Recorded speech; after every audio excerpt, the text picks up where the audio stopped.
Hello, everyone, and welcome to the Human Side of Zero Trust. I'm Kurt Romer, Chief Security Strategist and a member of the Office of the CTO at Citrix. Work-from-home migrations have driven a huge expansion in the use of personal devices and an accelerated shift to cloud apps and services. The physical, network, and social protections of the enterprise have seemingly been abandoned and replaced with an evolved work-from-anywhere mindset. This has stretched the traditional enterprise trust architecture past its breaking point, and organizations are moving to a zero-trust model to mitigate risk from highly targeted attacks and combat other rising threats. There are obvious areas where a zero-trust framework benefits the business and IT, including improved access security, reduced risk from malicious insiders, and greater compliance with government or industry regulations. However, not enough attention has been paid to the impact of zero-trust policies on individual employees. When speaking of zero-trust, 72% of organizations plan to roll out a zero-trust model to mitigate security risks. But zero-trust takes much more than just flipping a switch. If employees don't buy into your security strategy, it will not succeed. In this session, we'll take a closer look at the human side of your zero-trust framework and how to better empower employees to make smarter security decisions that deliver optimal security outcomes. But before we begin, I've got a brief confession. Let's talk about trust. Trust is defined as a firm belief in the reliability, truth, ability, or strength of someone or something. Trust is well-founded and resilient. Trust requires acceptance and conviction. Trust aligns with the principles of acceptable risk. Trust is often transitory and must be carefully considered in the context of ever-evolving situations. Trust is both measurable and auditable. So what does trust look like? Wow, remember this? A handshake? Yeah, that's so pre-2020 behavior, right? But all kidding aside, this image of shaking hands is what many visualize as the inception or formalization of trust. When people think about portraying trust, they think about relationships, making a personal commitment, formally exhibiting alignment at a significant or celebratory event, visibly signifying the commencement of a business deal, looking someone in the eye. Expressions of trust are intimately personal, enormously interpersonal, and have deep roots across company cultures and social norms. In addition to direct interaction with other humans, we also interact with machines, devices, applications, bots, and services. And that leads us to the next conversation. What does trust look like to the IT organization? The legacy enterprise security model that's been the foundation of IT architectures for decades relied on trusted data centers and servers, trusted networks and connectivity, trusted endpoints, trusted applications, and trusted users. Also core to this model was end-to-end enterprise ownership of the assets, the configurations, and associated administration. Note that in the legacy enterprise trust model, trust was binary. An entity was either trusted or it was not. But there's also a human in this trust picture. And I'd argue that human decisions have a more material impact on trust. We've seen that legacy enterprise trust was mostly decided by the organization for the workforce, aside from individuals deciding whether to click on a particular link or not. Entrenched enterprise trust models focused on technology first, trusted corporate devices, networks and applications, followed by locations and physical spaces. But many of these legacy enterprise trust assumptions don't hold true anymore, do they? Instead, we see the actions and inactions of the workforce having major implications for trust. It's time to stop making trust assumptions and instead gauge trust in a more modern and human-focused effort. When we think about trust, we need to think about relationships across business, personal, and technical aspects. And just remember that trust is not risk-free. We must carefully manage the risks involved with trusting people, processes, and technologies. That's where the principle of zero trust enters the picture. So what exactly is zero trust? Could be trust nothing, question everything, and trust but verify, the Russian proverb famously utilized by US President Ronald Reagan.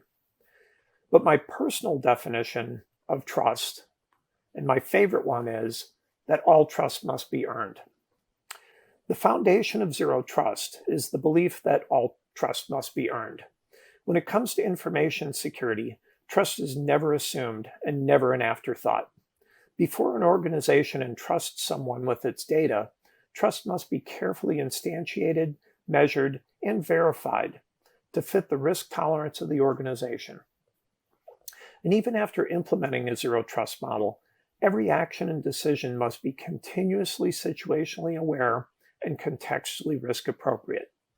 In short, the success of your zero trust model depends on answering the question, how do we empower people to consistently make the right choices to maintain appropriate trust? Read that one again. It's the guiding principle for humanizing the zero trust model. To empower people, they need a better way to build trust, to attest to trust, to verify trust, and to express and consume trust. They need ways to measure, gauge, and audit trust. And they need obvious indicators of when trust is warranted and when trust has been compromised. And along with ways to collaborate with others who have differing trust objectives and risk tolerances. People need tools to define the intersections of human resiliency and their relationships to trusted outcomes. Let's take a look at a proven strategy for realizing the promise of zero trust. To realize zero trust, build on a foundation of zero trust.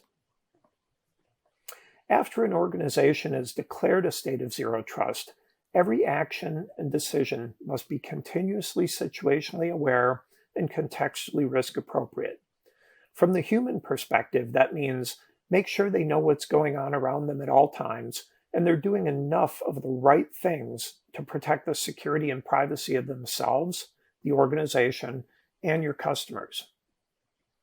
Situations are constantly changing, including new devices, new locations, new networks, applications, risk levels, projects, and even customers. Any changes require revalidation to ensure that they're commensurate with the context of evolving risks and threats. And speaking of that context, I'd like to talk about what I call the 5 W's of context: who, what, when, where, and why. Contextual policies scrutinize trust elements across these 5 W's of context to grant specific usage entitlements only when required trust objectives are verified as being met end to end. These policies apply more than just at login and are therefore reevaluated whenever situational risk changes. Contextual appropriate usage is a continuous process that extends from the request event through specific data usage entitlements and dynamic policies that govern the data security lifecycle. People are core to matching these policies against the needs of an agile business and a constantly evolving threat landscape. In other words, people decide trust. Trust in technologies, environments, data, content, and even which links to click on or not. Trust in abilities, training, timing, equipment, and when to take acceptable risks. Trust in data, priorities, workflows, correlations, relevancy, and inferences. And trust in knowledge, expertise, ethics, evidence, attestations, and professional reputations. Trust in the face of adversity. Trust in your leadership. Trust under extreme duress. Trust in your ability to positively affect outcomes. Trust in your team. People decide trust, and leveraging supportive technologies built on a foundation of zero trust gives people a sustainable competitive advantage. The technologies of zero trust have two common attributes. They are either a root of trust or they are part of a chain of trust. Roots of trust are elements of the secure foundation we've been discussing. They are specially designed, secured, attested, and verified to be relied on as an anchor point of cyber trust. Note that there are formal definitions for cyber roots of trust in trusted computing and as defined by the National Institute of Standards and Technologies, or NIST. Hardware-based roots of trust include HSMs, or hardware security modules, TPM chips, or trusted platform modules, and there are even virtual TPMs for virtualization, software-defined environments, and clouds. These roots of trust protect secrets such as digital certificates, keys, and credentials, as well as providing services and functions that verify the authenticity, measurements, attestations, and integrity of hardware, software, and firmware. Chains of trust provide for an end-to-end validation of the components and the environment necessary to express and consume trust. Let's explore what a chain of trust looks like from the perspective of human interaction. The chain of trust is anchored and attested and tied to verified roots of trust and is heavily dependent on the identity of everything. Strong identity and strong credentials, including MFA, or multi-factor authentication, are essential for establishing and maintaining end-to-end trust. Passwords are considered an Achilles heel of zero trust and must be deprecated. And being on the path to ditching passwords and going passwordless sure feels good, doesn't it? Unique personas associated to the wider concept of identity help people manage the multiple roles and responsibilities all of us have in our personal and professional lives, expressing only the aspects of identity that are required to align with the rights, privileges, and entitlements of the currently expressed persona to embrace the principle of least privilege. Assessing and responding to changing situations is built into this model so that moving to new apps, tasks, and workspaces causes a reevaluation of trust in the situation, looking at the 5 W's of context, once again, who, what, when, where, and why. Threat intelligence and risk scoring highlight the likelihood and impact of highly dynamic business and technical risks. And if the required action and situation are commensurate with risk, the request, action, or transaction can proceed. If the current situation doesn't confer trust, adjustable aspects of the situation are either modified or further mitigation options are presented. Throughout the entire trust chain, we must observe, monitor, report, and alert on impacts to security and privacy outcomes while considering situations, risks, threats, and their context. In utilizing analytics, we provide for rich, personalized, and business-level insights, and these are presented to the workforce. This is especially powerful for understanding the nuances of multi-party trust relationships. Automation is one of the evolving aspects of digital trust that promise to save time, ensure consistency, and provide for continuously auditable trust environments. Automation is really going to be the next phase of trust. And finally, digital trust policies express and consume specific policies for controlling the clipboard, content, peripherals, microsegmentation, data movement, and the services that govern security and privacy. So let's talk about taking trust personally and how to humanize your zero trust model. Because people are essential to optimal trust outcomes, it's important to humanize your zero trust model instead of only relying on security technologies. Here are some key points to remember. People, not technology, make decisions about trust. This makes it vital to educate your employees so they can make good security decisions by assessing copious trust factors, such as, is this network safe for accessing company data? The more your employees understand complex trust relationships, the better they can determine when trust has been earned and when trust is misplaced. People interact with and depend on technologies to provide roots of trust and to validate the chain of trust.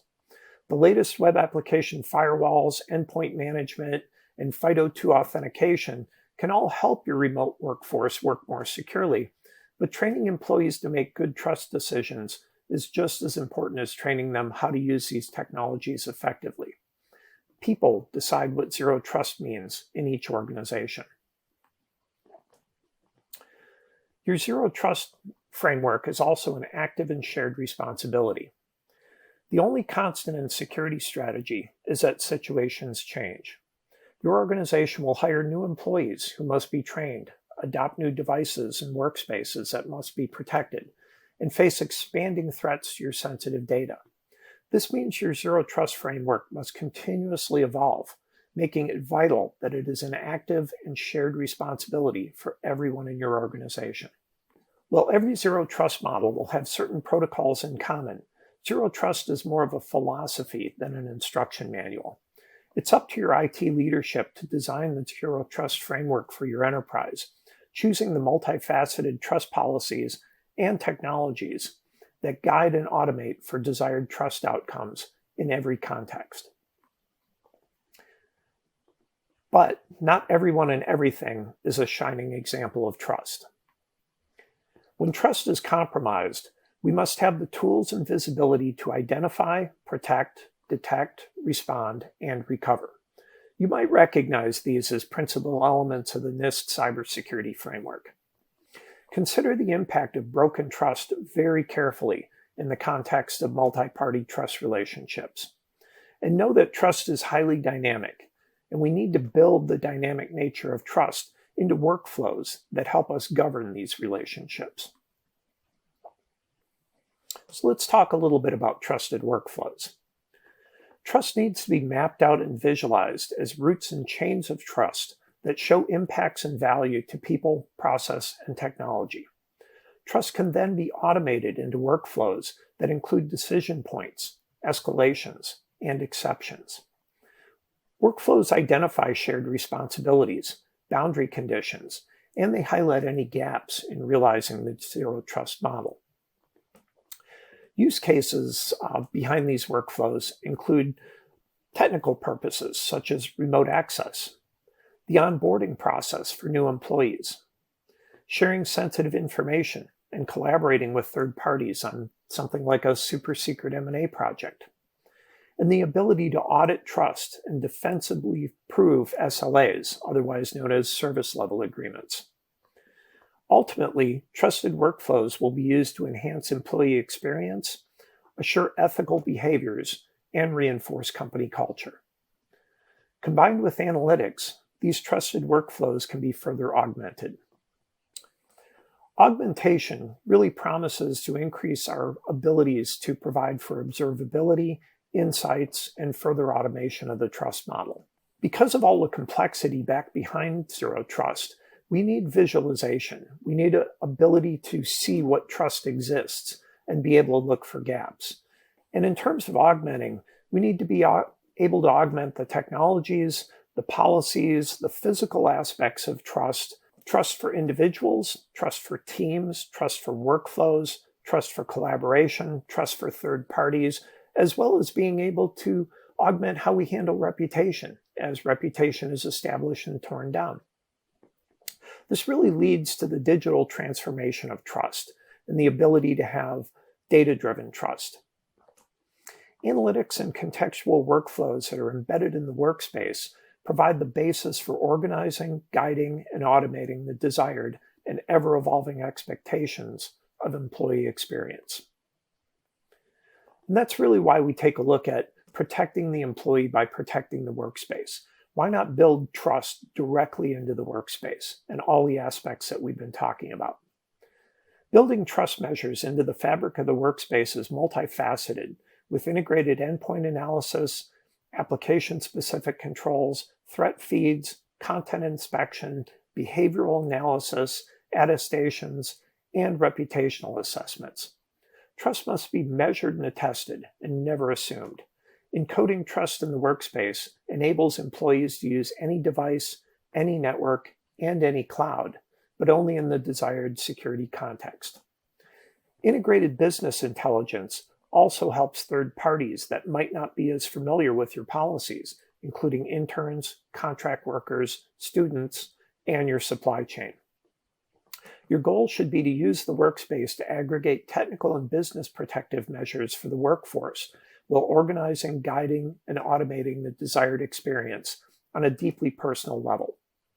The workspace fabric should also balance technology interests, where risk equals danger, with business outcomes, where risk equals opportunity, and do this in the context of trust.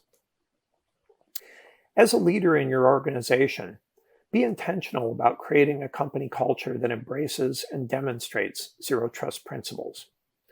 Actively coach employees in security best practices so that they can evolve and combat new threats.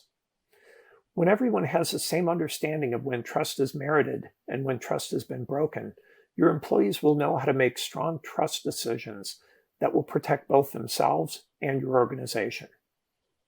Invest in the human side of zero trust.